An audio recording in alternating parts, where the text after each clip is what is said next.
많은 사람들이 종교는 인류의 역사가 시작되면서 함께 이어졌다라고 말을 합니다.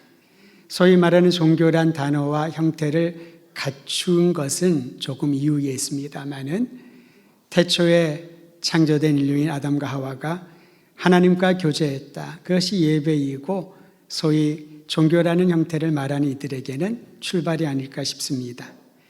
고대인들은 개인과 사회와 문명의 안정이 신들의 호의에 달려있다고 생각을 했습니다. 신들과 평화를 뜻하는 라틴어 단어가 있습니다. 팍스 데오룸, 팍스 데오룸. 신들과 평화의 관계를 이루자. 즉 신들이 무엇이 좀 마음에 안 들어서 격분하면은 그 격분이 인간을 향한, 세상을 향한 징벌로, 심판의 불로 나타난다는 것이죠. 그래서 어찌하든지 신들과 평화를 누리는 것만이 우리가 안정을 가지고 살 수 있는, 부여할 수 있는 길이라고 생각했던 것입니다. 그래서 거룩한 의식을 준비하고 헌신의 맹세를 합니다. 희생 제물을 정성껏 모아서 신들에게 바쳐서 평화를 이루면 우리 또한 그에 대한 답례로 신들이 주는 건강과 안정과 부요함을 누리게 된다. 그런 생각을 하게 됐던 것이지요. 조선 1세기에 상당히 알려져 있는 로마 정치가가 있습니다. 키케로라는 사람도 종교를 신들에 대한 공경이다 라고 정의를 했습니다. 즉 인간의 헌신과 공경을 드려야 신들이 행복해하고 인간들에게 복을 준다라는 것이죠. 이것을 바로 종교의 기본적인 형태라고 생각해 왔습니다. 근데 여러분 놀랍게도 이와 같은 고대인들의 생각은 현대인들에게까지 영향을 끼칩니다. 상당히 많은 사람들이 그리스도인 안에서도 내가 하나님께 공경과 헌신의 맹세와 정성을 다하고 많은 것들을 드리면 하나님이 그에 대한 답례로 우리를 안전하게 하고 평화롭게 한다는 것이지요. 이번 주 목요일 날 수능 시험이 있지 않습니까? 많은 부모님들이 자녀들이 성적도 잘 나오고 본인이 원하는 학교에 가기를 얼마나 원할까요?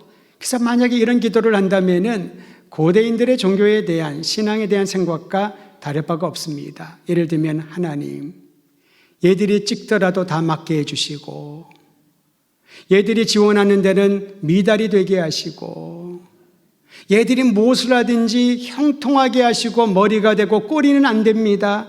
꼬리라니요. 중간 몸통도 조금 불만스러운데 머리가 되게 하소서. 내가 주님께 온갖 정성을 다 드리지 않았습니까? 만약에 우리 아이 앞길에 걸림돌이 되고 어려움이 생기면은 저 삐질 거예요. 고대인들의 생각은 굉장히 고상해 보이지만 이와 다를 바 없다는 거지요. 하나님, 내가 이렇게 정성을 다했으니 그에 대한 답례를 나에게 베풀어 주십시오. 만약에 이것이 신앙의 본질이라면은 우리는 성경이 말하는, 또 하나님이 우리에게 보여주신 그 놀라운 은혜에 대한 참된 신앙과는 거리가 멀다라고 할 수 있습니다. 성경은 인간의 헌신과 공경의 대가로 하나님께서 복 주신다고 말씀하지 않습니다. 이와 달리 하나님과 우리 사이의 친밀한 관계성을 강조합니다. 깊고 친밀한 사랑의 관계를 강조하고 있다는 것이지요. 요한일서 4장 10절은 이렇게 기록합니다. 우리 한 목소리로 요한일서 4장 10절 같이 읽습니다. 시작. 사랑은 여기 있으니 우리가 하나님을 사랑한 것이 아니요 하나님이 우리를 사랑하사 우리 죄를 속하기 위하여 화목 제물로 그 아들을 보내셨습니다. 우리가 하나님을 사랑한 줄 알았는데, 우리가 하나님께 공경하고 헌신하고 정성을 먼저 한 줄 알았는데 그렇지 않았다는 겁니다. 하나님이 우리를 먼저 사랑하셨다. 요한일서 4장 19절은 계속하여 이렇게 말합니다. 우리가 하나님을 사랑하면 그가 먼저 우리를 사랑하셨습니다. 하나님의 사랑이 너무나도 크고 놀라워서 참으로 우리가 하나님의 그 사랑을 받을 자격이 없는 것을 알기에 그 사랑에 대한 감사로 주님 앞에 나아가는 것이지요. 감사절의 의미도 그러합니다. 올 한해 하나님이 풍성한 것을 주셨기 때문에 더 많은 감사를 드리고, 내가 기대한 것에 미치지 못하기 때문에 감사의 분량이 작아진다면 그것은 하나님이 먼저 보여주신 사랑에 대한 참된 감사라고 보기는 어렵습니다.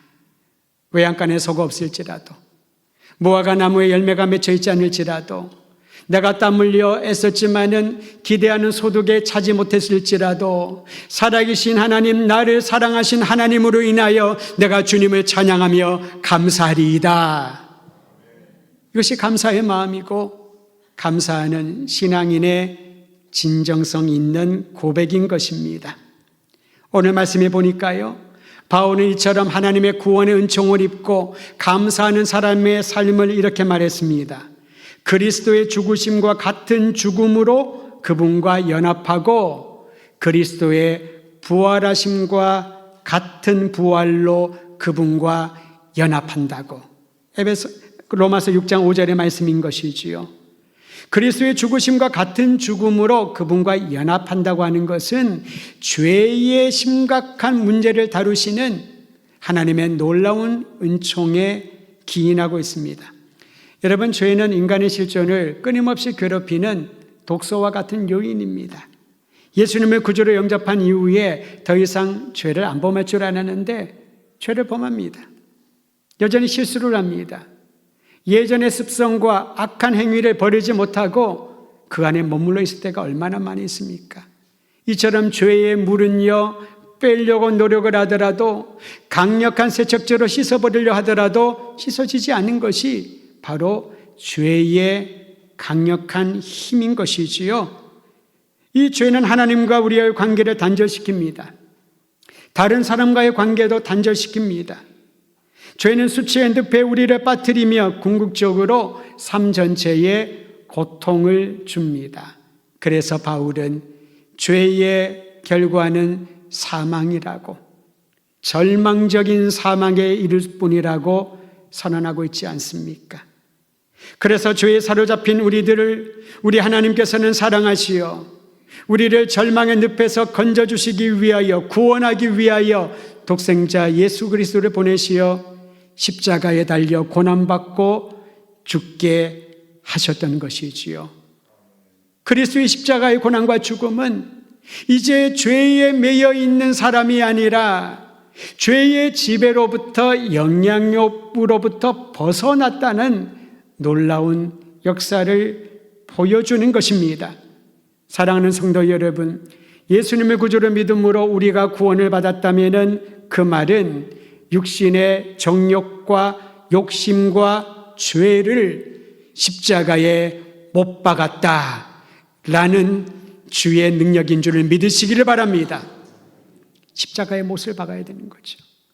나의 욕심도, 나의 죄악도, 내 안에 솟구쳐 오르는 모든 세상의 욕구들도 예수 그리스도의 고난과 죽음을 보여주는 십자가에 못 박아야 합니다.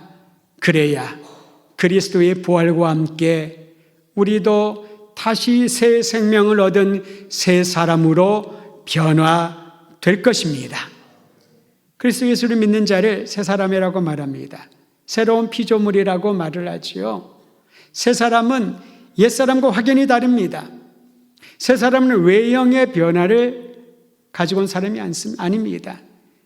한동안 제가 흰머리가 막 나기 시작을 해서요, 내심 행복했습니다. 드디어 나도 흰머리가 나는구나. 흰머리는 영광이라고 했는데, 그래서 많은 분들이 왜 이렇게 흰머리가 많이 나셨냐고, 애기 들을 때마다 참 좋고 기뻤습니다. 그런데 어느덧 어떤 분들이 이렇게 가족도 그렇고 연락이 와요. 영상을 보는데 흰머리가 너무 많아서 조금 염색을 하든지 변화를 주면 어떻겠냐고. 그래서 제가 안 한다고 했습니다. 머리를 깎으러 갔더니 또 그 머리를 만지는 원장님이 그렇게 저를 설득을 해요. 손님은 얼굴이 동안이 나서 머리만 좀 염색을 하면 더 젊어 보일 텐데, 자꾸 저를 설득을 해서 그만하시라고 했습니다. 그런데 제가 어느덧 한번 보다 보니 다른 것은 괜찮은데요, 조금 초췌해 보여요. 그래 보니까 어떤 분들이, 성도들이 걱정을 합니다. 목사님 어디 아픈 거 아니냐고, 힘드냐고. 저는 항상 은혜 충만, 감사 충만하는데 자꾸 그러니까 그것 때문에 그런가 보다. 그런 즈음에 저희 아내가 얘기를 한 거예요. 뭘 좀 바르면 된다고. 그래서 일주일 전부터 뭘 자꾸 발라줘요. 그랬더니 달라지기 시작했습니다. 느끼셔요? 염세가 아닙니다. 그렇다고 새 사람이 되는 게 아닙니다. 외형이 달라진다고, 머리 스타일이 달라진다고, 새 옷을 입었다고, 메이크업, 화장을 잘했다고 해서 새 사람이 되는 게 아니라는 거지요. 내가 그리스도 안에 새 사람이 된다는 것은 본질의 변화를 말합니다. 여전히 외모는 동일할지라도, 더 나약해 보일지라도 그리스도 안에 거하는 새 사람은요, 본질의 변화를, 이 본질의 변화라는 것은 생각이 달라진 겁니다. 마음에 꿈꾸는 것이 달라지는 겁니다. 삶의 목적이 달라지는 것이지요.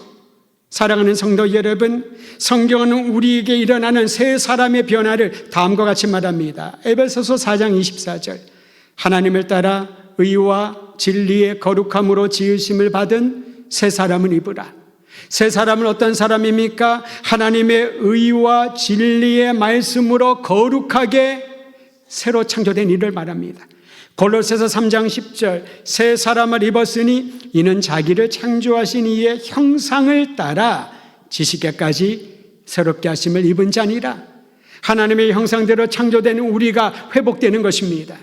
죄로 인하여서 하나님의 형상이 퇴색되어졌다면 하나님의 형상으로 회복되며 우리의 마음뿐만 아니라 지식에 이르게까지 하나님의 것으로 새로워지는 사람을 새 사람이라고 말합니다. 계속해서 고린도후서 4장 16절도 말씀합니다. 그러므로 우리가 낙심하지 아니하노니 우리의 겉사람은 낡아지나 우리의 속사람은 날로 새로워지도다. 할렐루야. 한 번 새 사람으로 끝나는 게 아닙니다. 여러분, 누가 결혼을 하면은 신랑이라고 하잖아요. 신부라고 하지 않습니까? 새 신랑, 새 신부. 그런데 1년이 지나고 10년이 지나고 30년이 지나면은 어느 누구도 그를 신랑, 새 신부 그렇게 말하진 않습니다. 왜냐하면은 이미 연수가 오래됐잖아요. 그런데 우리 주님이 주시는 이 새 사람 되면요, 날마다 새로워지는 겁니다. 날마다 신랑이요, 날마다 신부요, 날마다 가장 고귀한 존재요, 날마다 우리의 마음은 주님께 더 가까이 나아가는 새로운 사람으로 창조된다는 것이지요. 이것이 그리스도께서 부활하심과 같은 부활로 그분과 연합한 사람의 삶인 줄을 믿으시기를 바랍니다. 죄의 영향력 안에 살던 옛사람이 이제는 그리스도 안에 새 사람이 되었음을 믿음으로 선포하십시오. 그 마음으로 로마서 6장 6절 함께 읽겠습니다. 6장 6절입니다. 시작. 우리가 알거니와 우리의 옛사람이 예수와 함께 십자가에 못 박힌 것은 죄의 몸이 죽어 다시는 우리가 죄에서 종노릇하지 아니하리 함이다. 이게 바로 새 사람이 되는 것입니다. 존 스토트 목사님은 죄의 몸을 죄악된 자아, 타락하고 이기적인 본성으로 설명을 했습니다. 그게 바로 다 죽었다는 거죠. 그게 바로 새 사람입니다. 우리 모두는 아담이 죄를 범한 후에 죄의 본성을 가지고 그대로 그것을 물려받았습니다. 죄의 DNA를 물려받은 것이지요. 아무리 노력하고 도덕적으로 애써도 내 안에 가득 찬 죄의 본성을 지울 길이 없습니다. 돌아서면 죄 짓고, 돌아서면 악한 생각을 하고, 돌아서면은 또다시 그 죄의 굴레 안에 매여 있는 것을 보지 않습니까? 죄의 지배 아래 있으면 그렇습니다. 죄의 지배 아래 있는 사람들은 하나님의 말씀을 듣고 주님의 뜻을 보아도 순종하고 싶은 생각이 전혀 들지 않습니다. 듣고 통과하는 거지요. 귓등으로 또는 들을 길을 다 막아버리는 것입니다. 반면에 옛사람이 죽고 그리스도와 함께 부활의 생명을 지닌 새 사람은 주님의 말씀을 들은 대로 순종하고 싶은 열망이 감당이 되지 않을 정도로 계속해서 일어나는 것이지요. 이처럼 새 사람으로 변화시킨 그리스도의 십자가와 부활, 이 두 가지가 교회를 지탱하는 기둥인 줄을 잊지 말아야 할 것입니다. 그리스도의 십자가와 부활의 은혜와 능력이 없다면 거기에는 교회됨의 하나님의 뜻을 발견하기 어려울 것입니다.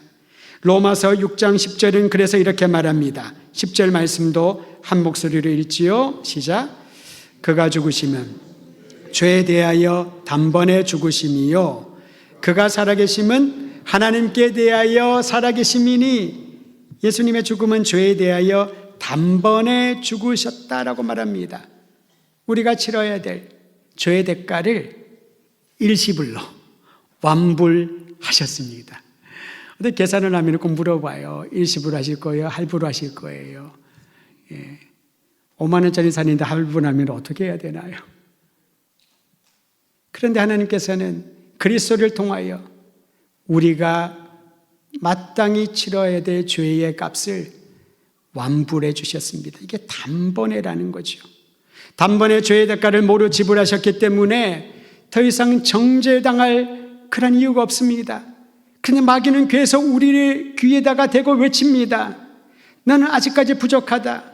너는 아직까지 멀었다. 너의 죄는 아직까지 있다. 흔적이 있다. 너를 보아라. 네 마음을 보아라. 너의 삶을 보아라.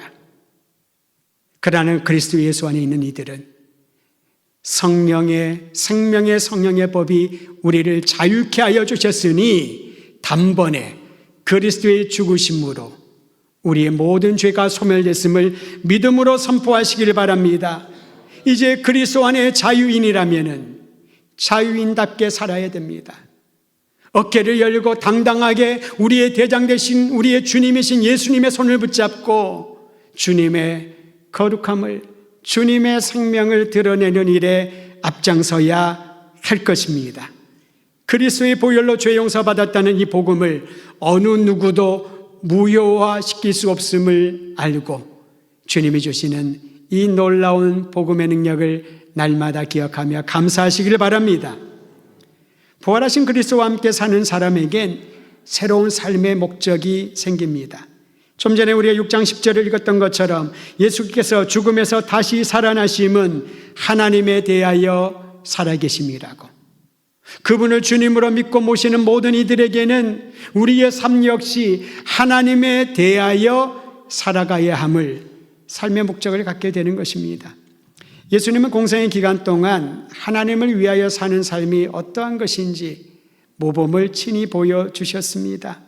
먼저 하나님의 나라와 의를 구하라고, 무엇을 하든지 하나님의 영광을 나타내는 일에 주님께서는 사역을 행하셨습니다.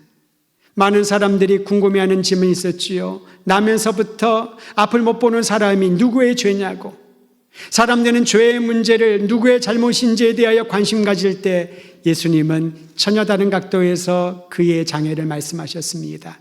하나님이 하시는 일을 보게 하기 위함이라고, 하나님의 영광을 보게 될 것이라고. 사랑하는 성도 여러분, 때로는 내가 원치 않은 일들을 겪을 때, 때로는 내 마음을 너무나도 고통스럽게 만드는 사건들을 경험할 때, 기가 막힌 일들이 내 앞에 널브러져 있을 때 그 일을 통하여 하나님의 영광을 보게 될 줄 믿으시기를 바랍니다. 왜냐하면 우리는 하나님이 먼저 사랑하시고 그리스도 예수의 죽음과 함께 옛사람은 죽고 그리스도 예수의 부활과 함께 새 생명을 부여받은 주님의 자녀이기 때문에 그렇습니다. 예수님은 가난한 자에게 아름다운 소식을 전하며 상하고 고통당하는 자들을 치료하고 고치셨습니다. 슬픔에 빠진 자들을 위로하셨습니다. 억압당하는 자들에게 자유와 평강을 주셨습니다. 하나님을 위하여 공생의 사역에 주님은 친히 그 행보를 보여주셨습니다. 주님을 따르는 제자들이 주님과 같이 주님이 행하신 일들을 행하라고 상한 영혼들을 고치고 회복시키며 생명의 주님께로 인도하라고 우리를 교회로 부르시고 그리스도의 영광, 하나님의 나라와 영광을 위하여 다시 세상으로 파송하시는 것이지요. 이처럼 그리스도와 함께 연합한 사람들을 불러 교회가 되게 하셨습니다. 그리스도와 함께 연합한 교회, 주님의 교회를 향한 바울의 선포를 우리도 한 목소리로 함께 말씀을 통하여 살펴보려고 합니다. 6장 11절 한 마음으로 선포하지요. 시작. 이와 같이 너희 자신을 죄에 대하여서는 죽은 자요 그리스도 예수 안에서 하나님께 대하여는 살아있는 자로 여길지어다. 이 믿음을 가진 자들이 교회인 것입니다. 죄에 대하여 죽은 자요, 죄에 대하여 죽은 사람들이요, 그리스도 예수 안에 하나님께 대하여는 살아있는 자요, 그리스도 예수 안에서 하나님의 영광과 하나님에 대하여 생명을 바라는 공동체, 우리는 그들을 교회라고 부릅니다. 이 교회를 주님이 이 장소에 78년 전에 세워주셨습니다. 우리 교회 처음 세웠을 때 이름은 제3교회였습니다. 대전 제3교회. 세 번째 세운 교회라는 그런 의미가 있겠지요. 그리고 나서 지역이 삼성동이라서 삼성교회, 삼성장로교회라는 이름으로 하나님의 복음을 증거하는 귀한 공동체로 지내왔습니다. 그러다가 2013년에 하나님이 주시는 새 마음을 품고자 더드림교회라는 이름으로 개명했습니다. 교회를 개척했을 때에 많은 분들이, 그 이후에 신앙생활했던 많은 분들이 하나님의 부르심을 받아 천국으로 가셨습니다. 그리고 새로운 사람들이 이 교회에 와서 신앙생활을 하며 열매를 맺고 주의 복음에 합당한 삶을 살려고 결단을 합니다. 이름이 바뀔 수가 있고 사람은 바뀔 수 있습니다. 그러나 이곳에 교회를 세우시고 다가오는 100년 주님 오시는 그날까지 교회를 통하여 하시고자 하는 주님의 거룩한 목적은 변함이 없음을 믿으시기를 바랍니다. 그러므로 이 시대를 살아가고 있는 함께 신앙생활하는 성도 여러분, 지나온 연수를 헤아리지 말고 모든 것이 하나님의 은혜임을 감사드리십시다. 그리고 다가올 모든 행보들을 기대하면서 그리스도와 함께 죄에 대하여 죽고 그리스도와 함께 하나님에 대하여 살아있는 생명력 있는 더드림 교회가 되어 더 많은 열매를, 더 많은 사역의 귀한 거룩한 목적을 드러내는 일에 모두가 동참하게 되기를 주의 이름으로 축원드립니다. 세상의 얼굴을 밝히는 빛으로 다시 시작할 수 있는 희망과 용기를 전하는 스피커로 방황하는 이들을 생명으로 인도하는 거룩한 통로의 역할을 저와 여러분이, 우리 더드림 교회가 지속적으로 행하기를 간절히 소원합니다. 믿음으로 우리 주님이 주시는 아름다운 일들을 바라보며 이제 내일을, 다가오는 미래를 함께 꿈꾸며 그 열매를 맛보는 아름다운 성도들 되시길 주의 이름으로 축원드립니다.